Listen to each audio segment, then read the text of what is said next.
ஜெயலலிதா உயிருடன் இருக்கும் போதே முதல்வராக வேண்டுமென டிடிவி தினகரன் சதி செய்ததாக துணை முதலமைச்சர் ஓ பன்னீர்செல்வம் குற்றம் சாட்டியிருக்கிறார்.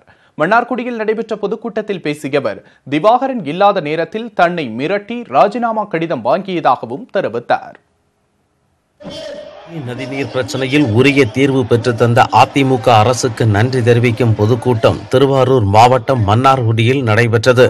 உணவுத்துறை அமைச்சர் காமராஜ் தலைமையில் நடைபெற்ற கூட்டத்தில் அதிமுக ஒருங்கிணைப்பாளரும் துணை முதலமைச்சருமான ஓ பன்னீர்செல்வம் பேசுகையில், காவிரிக்காக சட்ட போராட்டம் நடத்தி உரிமையை பெற்றுத்தந்த ஒரே தலைவர் ஜெயலலிதா தான் என்றார். தொடர்ந்து பேசிய பன்னீர்செல்வம், ஜெயலலிதா உயிரோடு இருக்கும் போதே டிடிவி தினகரன் முதல்வராக வேண்டும் என சதி செய்ததாகவும் அதனால் தான் ஜெயலலிதா அவரை வெளியேற்றியதாகவும் தெரிவித்தார். சதி செய்தார் தினகரன். என்ன சதி செய்தார்? தான் முதலமைச்சராக வர வேண்டும் என்று அப்பவே சதி செய்தார். இது சத்தியம். அம்மா உயிரோடு இருக்கும் போது அவர் முதலமைச்சர் கனவுல அப்படியே அங்கே சஞ்சாரிப்பார். நாங்க துரோகிகள. பின்னர் திவாகரன் இல்லாத நேரத்தில் தன்னை மிரட்டி ராஜினாமா கடிதம் வாங்கியதாகவும் பன்னீர்செல்வம் குற்றம் சாட்டினார். முதலமைச்சர் எதிர்க்க சொன்ன திவாகரன் அப்ப இல்ல, அவர் கோவிலுக்கு கொண்டு 15 நாள் கோவிலுக்கு ஊருக்கு போயிட்டாரு. இவர் அந்த சந்தர்ப்பத்தை பயன்படுத்தி லேச காய நகர்த்தி அவங்கள உள்ள தள்ளிட்டு இவர் முதலமைச்சர் பிளான் பண்ணி வேலை கட்சியை முடிச்சாரு. ஆனா என்ன நன்மை? நான் ஆரம்பித்த தர்ம யுத்தம் மூன்றே மாதத்தில் என்னுடைய நிலைமையை புரிந்து கொண்டு என்னுடைய கருத்துக்களை புரிந்து கொண்டு என்று அண்ணன் எடப்பாடி பழனிசாமி அவர்கள் இன்றைக்கு இருக்கின்ற அமைச்சர்களும் அந்த தர்ம யுத்தத்தில் கைகோர்த்தார்கள். எடப்பாடி பழனிசாமி தலைமையில் தமிழகத்தில் சிறப்பான ஆட்சி நடைபெற்று வருவதாக தெரிவித்த பன்னீர்செல்வம் இதை ஊடகங்கள் பாராட்டுவதாகவும் தெரிவித்தார். உண்மையும் ஆதாரமும் இல்லாமல் தினகரன் குறித்து எந்த கருத்தையும் துணை முதலமைச்சர் ஓ பன்னீர்செல்வம் சொல்ல மாட்டார் என்று வருவாய்த்துறை அமைச்சர் RB உதயகுமார் கூறியிருக்கிறார். விருதுநகர் மாவட்டம் சிவகாசியில் அதிமுக அரசின் சாதனை விளைக்க சைக்கிள் பேரணியை தொடங்கி வைத்த உதயகுமார் பின்னர் செய்தியாளர்களை சந்தித்தார். அப்போது பேசிய அவர், ஜெயலலிதா இருந்தபோதே தினகரன் முதல்வராக வேண்டுமென்று நினைத்தது உண்மையாக இருக்கலாம் என்று கூறினார்.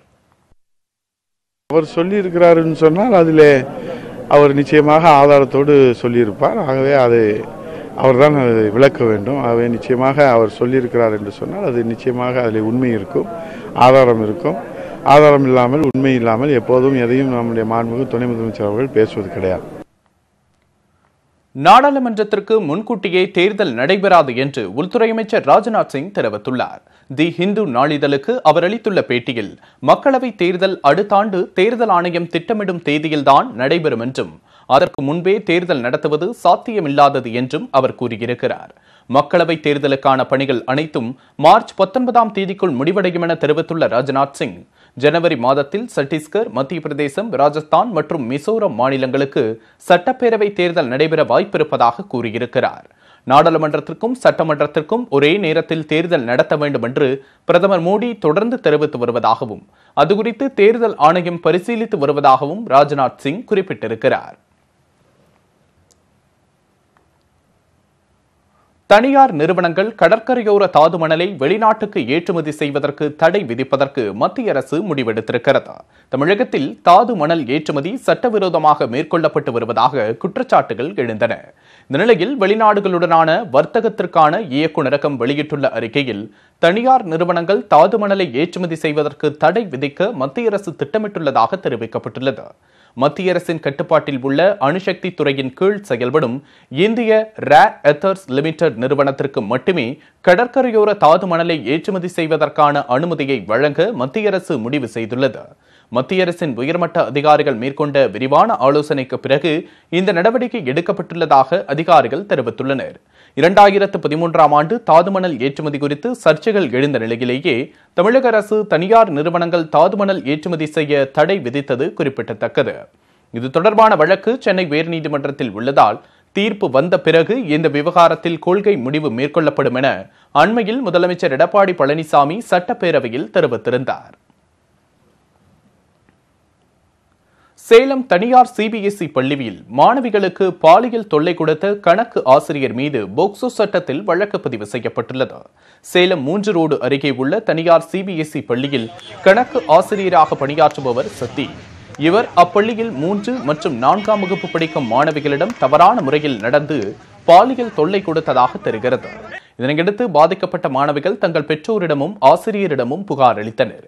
இந்த நிலையில் பாதிக்கப்பட்ட சிறுமிகளின் பெற்றோர்கள் பள்ளிக்கு வந்து மாணவிகளிடம் சில்மிஷம் செய்த ஆசிரியர் சதீஷை சரமாரியாக அடித்து பின்னர் காவல்துறையிடம் ஒப்படைத்தனர்.